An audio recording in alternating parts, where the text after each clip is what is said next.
It's 10 p.m. Do you know where your children are?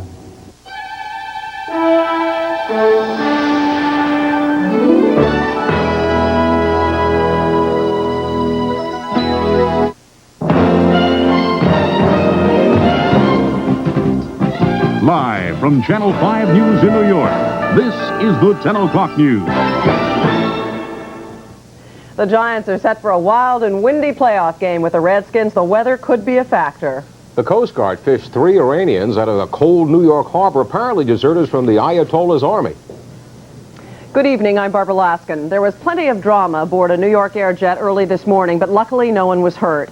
An ex-mental patient from Brooklyn commandeered the jet as it left Newark, bound for Dulles International Airport in Washington. Jack Conity has the story on today's hijacking. New York Air Flight 681 left Newark this morning at 7:05. Well, we were flying along, routine flight from Newark down to the Washington area.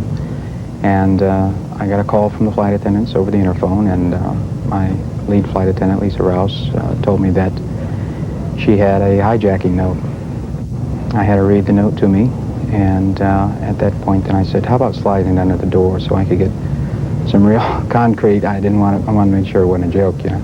It wasn't. The note carried a threat to burn the plane with a chemical tape.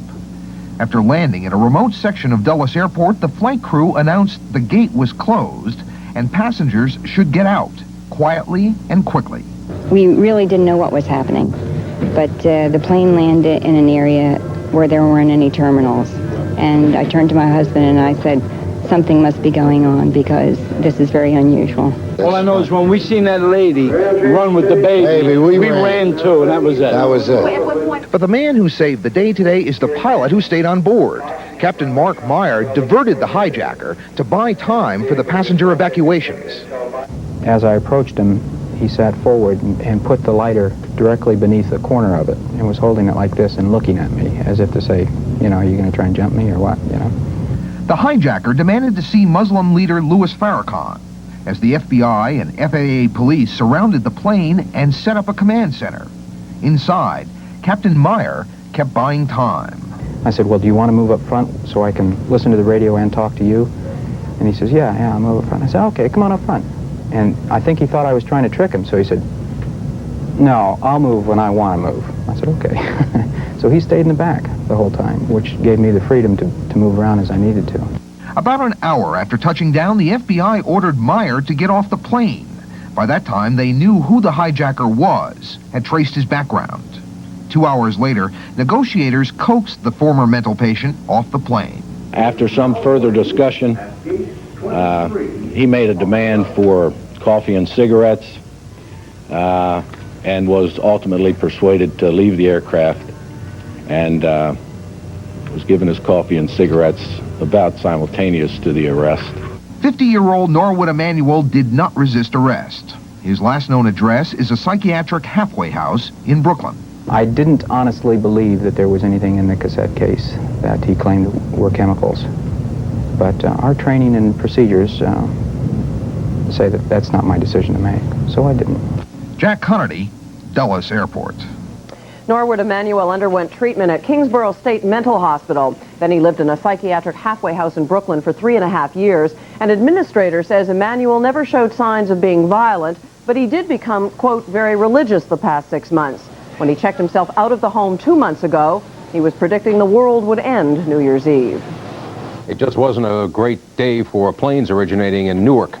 Besides that incident, an Eastern Airlines plane was forced to land in Philadelphia after a phone bomb threat. The Newark to Miami plane landed without incident, no bomb. Another Miami-bound plane was evacuated in Charlotte, North Carolina, after the pilot reported an overheated engine.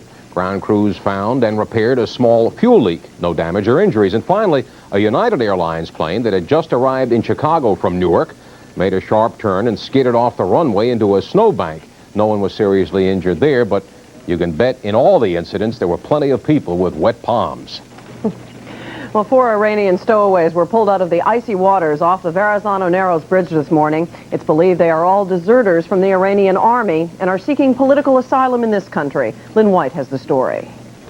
A Coast Guard officer who rescued the Iranians said he was shocked and that they were lucky to survive the shipboard jump. They'd only been in the water 15 minutes when we arrived to pick them up, so we started treating them right away.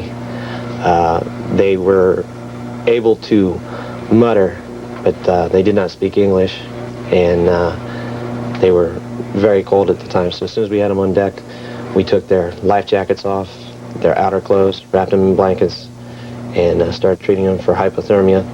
It was at 4:30 this morning that the men jumped ship just a mile north of the Verrazano Narrows Bridge. There were 3 of them. A 4th stayed on board the ship. It was called the Estoril. He was arrested in Newark. The ship was headed to Port Newark from Turkey, and it was there that the 4 Iranians stowed away on the Panamanian freighter. The Coast Guard is treating this as an apparent attempt to win political asylum. Chief Petty Officer Dave Lewis says that what they did was just plain dangerous. In the water temperature today and the air temperature, probably 10 to 12 more minutes, their immobilization because of hypothermia would probably turn to unconsciousness and then on to deceased. Soon after they were rescued, the Iranians were brought here to the Immigration Department. It is now up to this government to decide whether they stay in this country or whether they are shipped back to Iran. Lynn White, Channel 5 News. When a fire broke out on East 21st Street last Tuesday, police officer Francis LaSala did not hesitate. He raced into the building to warn people, and he himself was trapped and burned. Today, Officer LaSala died, a hero. He was 33 years old. Police Commissioner Benjamin Ward was the target of protesters today who don't like the way he handled the Howard Beach case. But only 25 demonstrators turned out at Ward's office for the scheduled protest. The head of the NAACP in New York, Hazel Dukes, defended Ward's performance. The man who was hit and killed by a car following the Howard Beach beatings, Michael Griffith, was wanted by police at the time. Published reports in the News and Post say that Griffith was wanted for probation violation under an alias. Griffith reportedly used the name of a dead acquaintance, Michael Griffin. When he was arrested for pickpocketing back in 1984, the real Michael Griffin was murdered in 1982. Cultural Affairs Commissioner Bess Meyerson will have to explain to her boss, the mayor, why she refused to cooperate with a federal grand jury. Meyerson told Mayor Koch last night that she pleaded the fifth when asked to answer questions about contractor Carl Capasso, with whom she has been linked romantically. According to today's Daily News, the grand jury is looking into the more than $150 million Capasso has received in city contracts and whether or not he wooed city administration officials to get them. Tell you, some very large men arrived at Newark Airport today. They're the Washington Redskins, who play the Giants tomorrow for the Marbles and the right to go to the Super Bowl. Carl, how does the game shape up as far as you can tell? Well, I tell you what, I think everybody's saying that they think the Giants are going to win big tomorrow. I got a feeling that the Redskins are going to come, and they're going to play pretty tough. I think it's going to be a real close game, and possibly, if the Giants are going to win, they might have to do it on the toe of Raul Allegre, although I have been wrong before. Of course, we're going to talk about Allegre and his role in the game and whether or not he can do it tomorrow in sports. You know, the weather may be a factor, and Nick, what do you think? Well, we were a little bit concerned earlier today that that storm is going to stick around, Steve, but I think what's going to happen is it's moving away so fast that we're going to be looking at a drier forecast, but it will be windy and it will be cold. So it might be just a slight factor with that. It might be a ground game then, huh? Yes, could be interesting. We'll see you later. Okay. Okay, still ahead, Cardinal O'Connor returns and sums up his controversial tour of the Middle East. And a star from the heyday of the Hollywood musicals dances back to Broadway. We'll have a preview for you.